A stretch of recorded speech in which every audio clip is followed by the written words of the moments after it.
I worked for an oil company for 18 years in oil exploration.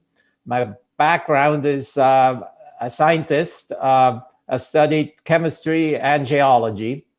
And then in 95, I came up here to help with Hanford cleanup. I was involved for 22 years at Hanford. My first big project was with analyzing these 177 giant underground storage tanks. We were involved in the vapor phase on top. I worked with a gentleman that maybe some of you might remember. I think he was a Rotarian, Rampur Viswanath. I think he has moved to Las Vegas now. Like many of you, when I moved here, I was a little surprised because I came from somewhere with trees and green hills. I grew up in Switzerland. But once you go over the Cascades, the landscape is changing, and it's a bit of an adjustment, but after a while we got to like it. And now I think that's one of the beautiful things about our area is these views of distant hills. And my brother-in-law in New York, when he visits, he always marvels at being able to see the Blue Mountains, 40 miles away. You go up Badger Mountain and you can see Mount Rainier and Mount Adams. And so these views is really what makes the Tri-Cities. And I'm an outdoorsy person. I belong to two hiking groups here in town. And so during normal times, we're climbing hills and ridges and all around. So like Floyd was saying, the plan to put 235 giant wind towers on our ridges sort of alarmed me. And just to give you sort of an impression here, I made some pictures here. These are all on the website, and I'll give you a link. So just to show you the scale. So on one side, over here is that's Findlay. So the jump off Joe Butte. Over here is Benton City. So you can see, wherever you live, somewhere here in the Tri-Cities, you're gonna face this giant wind farm on the horizon. And so I worked with another gentleman, Rich Gerlitz, and we wrote an article in the Tri-City Area Journal Business. And we sort of focused on the economics.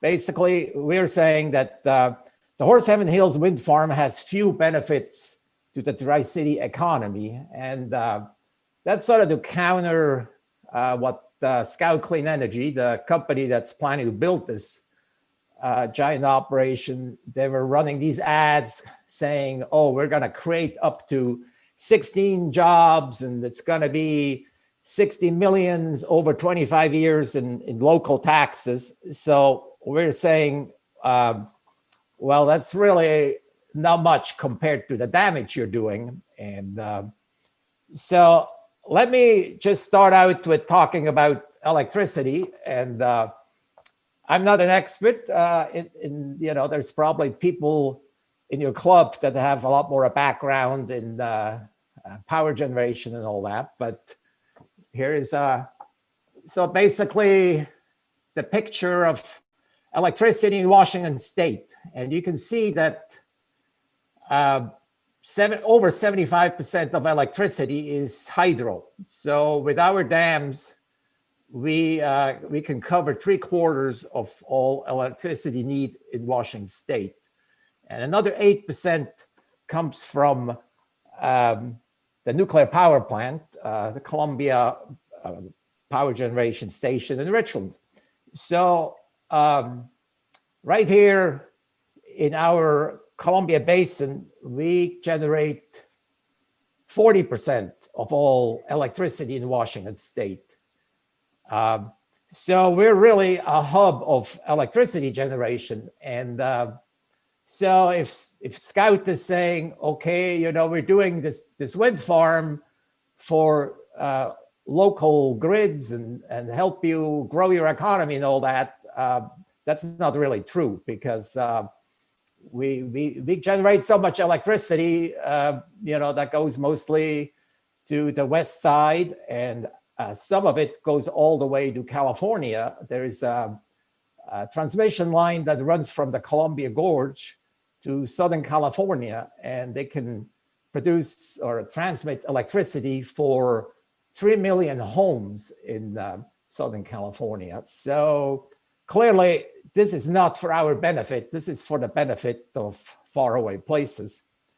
And the thing about that, wind generation is it's an intermittent generation, and only about 1/3 of the time is enough wind to make the blades spin. And in fact, when the wind is blowing too hard, they turn off the blades that can turn them, so that don't spin out of control. So they're only effective about 1/3 of the time.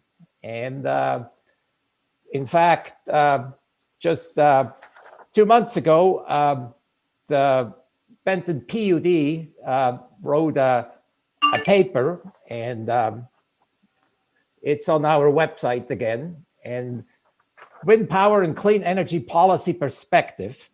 And they're actually saying they will not connect additional wind power to their grid, because they say it makes their electricity rates go up, because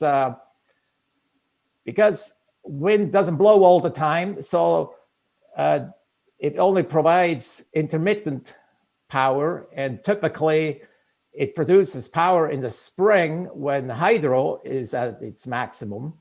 And so they actually have to have backup generating capacity, be that gas-fired turbines or whatever. So in the summer, when everybody has their ACs running and there's not that much water going down the dams, and the wind isn't blowing that much, so they have to use gas turbines as backup. And of course, that bumps up the price of their electricity. So Benton PUD clearly does not want a wind farm there. So let's look at Scout Clean Energy. They're really a broker of electricity. They're not a local brick and mortar store caring about the community. They're based in Golden, Colorado. So, and they're incorporated as a limited liability company in Delaware. So they connect investors with landowners willing to put wind farms on their land, and then they have contractors build the farms, and they basically, their business is selling green energy to the highest bidder. And there's companies like Amazon that are looking to have a greener footprint. They're under pressure from investors to have carbon neutral operations. And so Scout gets a premium for their electricity. But again, it's not to our benefit, because we only have plenty of renewable energy. It's hydro. So we've had this before. In the 1980s, some of you probably remember we had an oil crisis. And I lived in Southern California, and it was ironic that I was working for an oil company, but I could not get gasoline. So we had rules like we could only get gas on odd days or even days, depending on our license plate. And so because of this crisis, a couple of federal incentives were passed, tax credits, to encourage other energy sources. And so wind energy became popular in the 1980s with hefty tax subsidies. And there's an area, it's called San Gorgonio Pass. It's in Southern California. It's on the way to Palm Springs. And if you look at the topography, it's one of the best locations in the US to put a wind farm, because you have the high desert on the one side, you got the Pacific Ocean on the other side, and the wind blows between these two mountain ranges through this pass. And so they built literally thousands of smaller wind turbines there. And that went on for about a dozen years, and then things changed. Fracking became the new technology. Price of crude oil started to drop, and suddenly wind energy was not competitive anymore. And so the investors, they ran, and the companies declared bankruptcy. And so we had thousands of wind towers that weren't maintained, they were broken down, the blades started to fall apart, and so on. And it was really a sad picture there for 20 years or so. Now it's competitive again. So a lot of the wind towers are replaced with newer ones. But so things could change again. Electricity is a commodity, it's competitive. There's other technologies. Solar is something that's getting bigger and bigger. And if you drive around the Tri-Cities, there's quite a few houses now that have solar panels. And I talked to somebody in my neighborhood has solar panels, and he's very excited about it. He thinks he can pay off the loan he took for the solar panels in 5-6 years, and after that it will be profit for him. So he is connected to the grid, so when the sun is shining, and here we get quite a bit of sunshine, electricity is flowing into the grid, and then at night when the sun is not shining, he gets power from the grid, and he gets a check for the difference between the two. And so clearly there's a lot more potential there to develop solar tiles that go on the roof. Here in the Tri-Cities, we're a bit excited about modular nuclear reactors. And it's, who knows if it's going to happen, but it will be an alternative, and who knows, it could be competitive. But the bottom line is, if the market changes, suddenly wind farms might not be competitive anymore and become obsolete. So what happens then? So would we see the same thing? Scout Clean Energy, they declare bankruptcy, and we're stuck with hundreds and hundreds of these giant wind towers on our horizon. And it's not just the wind turbines, but to put them in, you have to put in miles and miles of roads. You have to put in big concrete pads. So if you want to remove that, it costs a lot of money, and it will all be in clear view of from the Tri-Cities. And some of these parts are not recyclable, like the propellers, the turbine blades. They're often made from some kind of engineered material, so they typically end up in the landfill. So a lot of this might not be recyclable.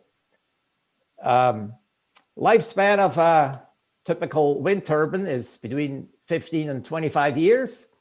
So again, what happens in 25 years, or maybe before that, even if everything goes well, where's Scout Clean Energy going to be when the time comes to remove, replace, upgrade, whatever these all these wind turbines?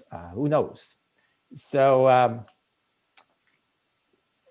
just to give you an illustration, we're not talking little wind turbines here. We're talking huge towers here. These wind turbines will be 500 feet tall. So if you compare that with the Seattle Space Needle, the observation deck at the Space Needle is at 520 feet. So you're looking at a huge tower. They're quite a bit larger than what you're used to seeing at Jump of Joe Butte by Findlay. Those are 350 feet or even smaller, the older generation. So these are huge.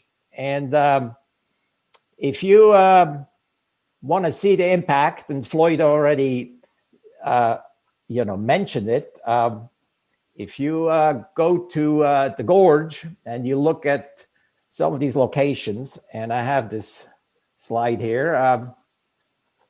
If you look at the bottom there, that's the Mary Hill Museum.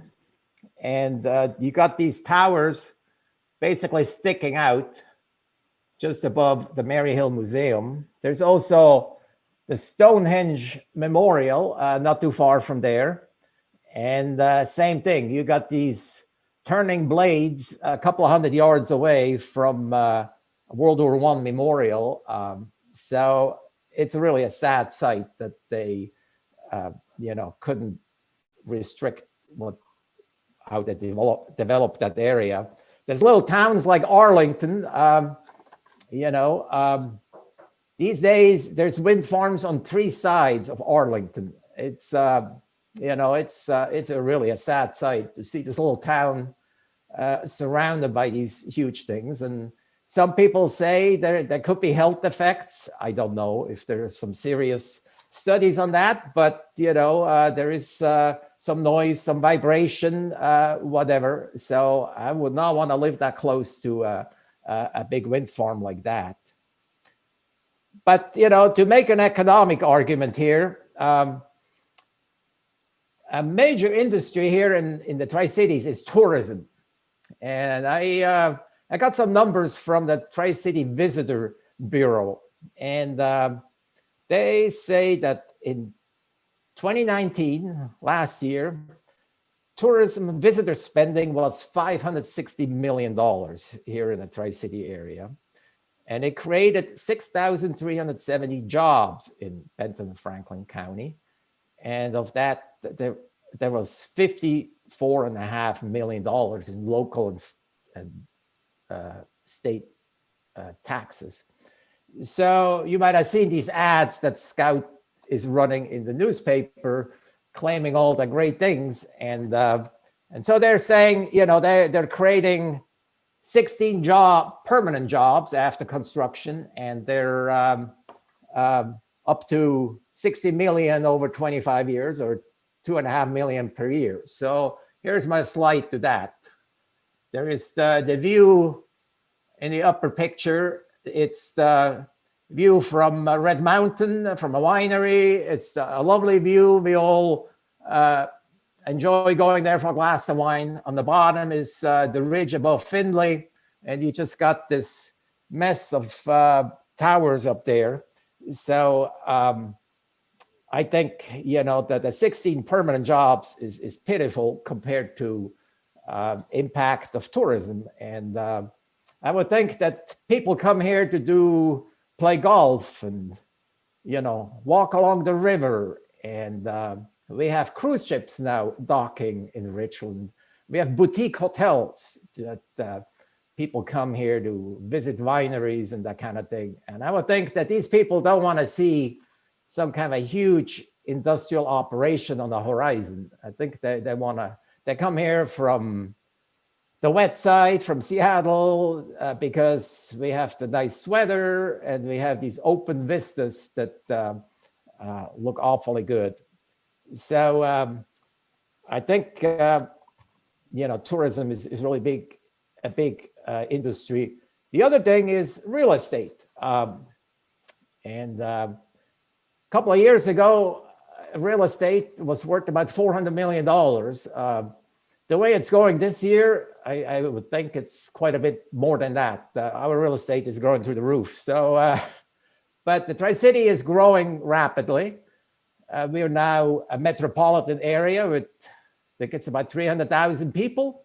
And so, you know, putting this huge industrial operation on our horizon, it's just, you know, it just doesn't add quality to our setting. People come here because they want to raise their young families here. People come here to retire because they like to play golf, or people come here from Seattle and Portland because they're tired of the rain.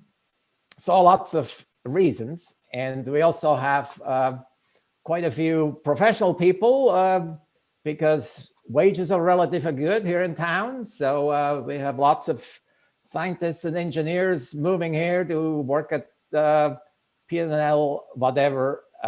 So again, they want a quality environment. They don't want, you know, sort of a degraded environment. Real estate is booming. Like I said, there's a lot of new neighborhoods going in Southridge, Badger Mountain West or South, I think they call it, Rancho Rayada, Badger Canyon, all the way to Horn Rapids. And these neighborhoods are facing west. So they get these lovely sunsets. And I don't think that's what people want to see, is, you know, these 500-foot towers in rows after rows. And so I can imagine that this could affect property values.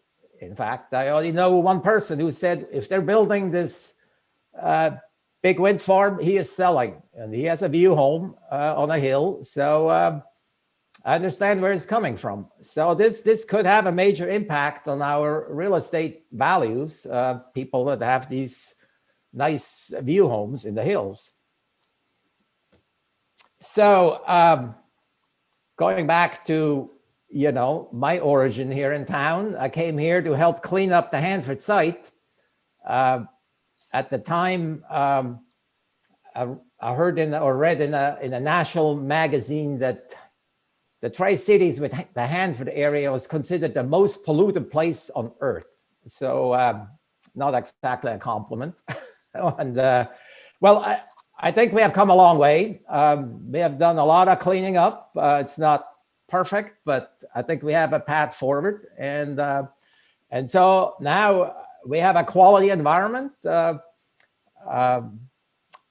People like this community. It's based around parks, open spaces.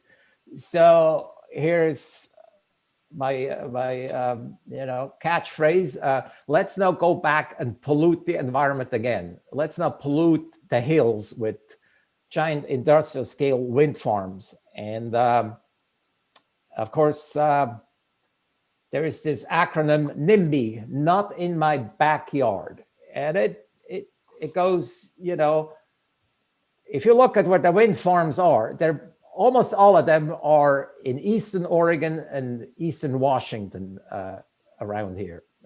There's very few on the west side. And yes, there's a good chance you'll never see a wind farm in Bellevue or somewhere along the coast. It's, you know, we're sort of the dumping ground for Seattle's trash, and some people think we should be dumping ground for these undesirable, you know, energy sources like wind farms.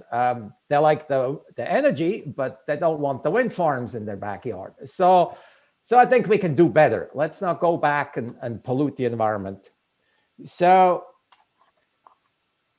what can you do if you think that, you know, this is a bad idea? Like I said, we have a website we started. Here's my little write-up. Hopefully you can see it. It's called save-our-ridges.org.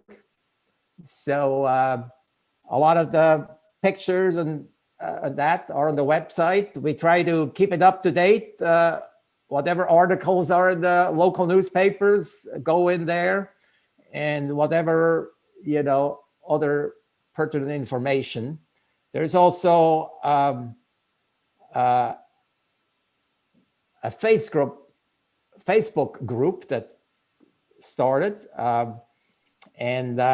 If you go on Facebook, and it's called Save Our Horse Heaven Hills, all one, no spaces, one word, Save Our Horse Heaven Hills.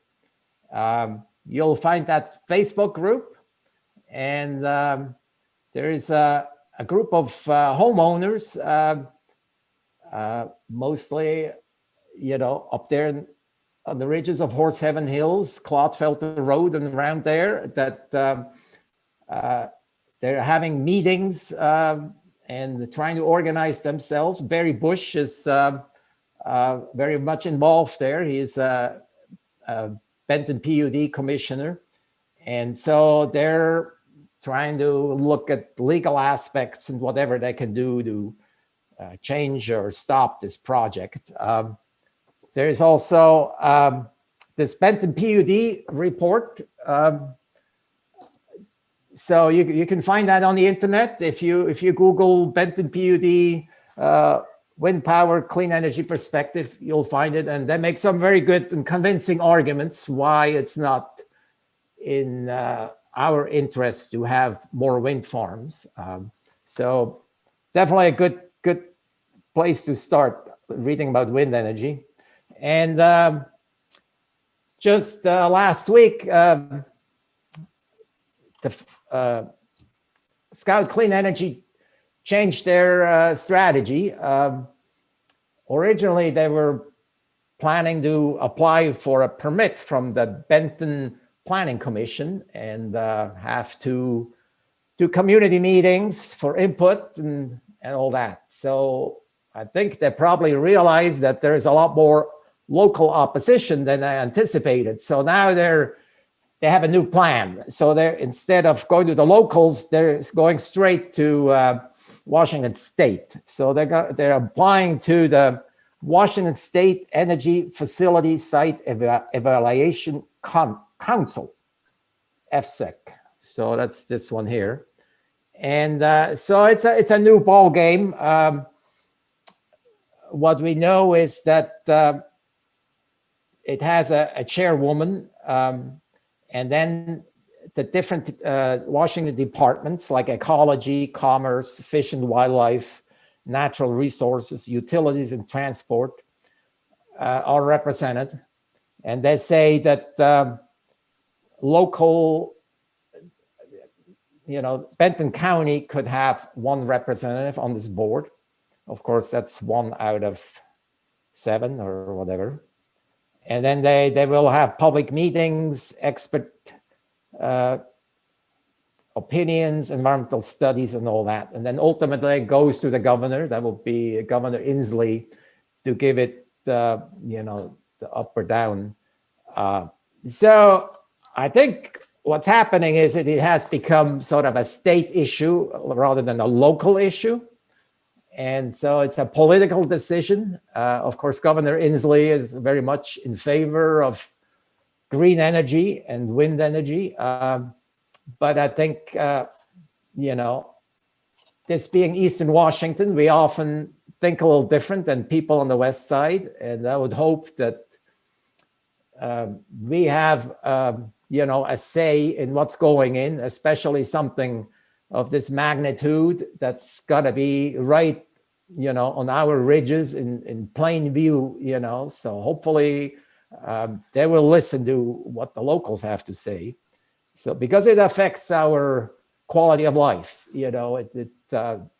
just think about it, our popular hiking area, Badger Mountain, you go up there and it would never be the same. It would, it would just be a totally different picture to look at 24 miles of wind farms. And so, Paul, I think that there might be some questions. Yeah, let me wrap it up. So go ahead. Thank you for, listening to my point of view here. So any questions?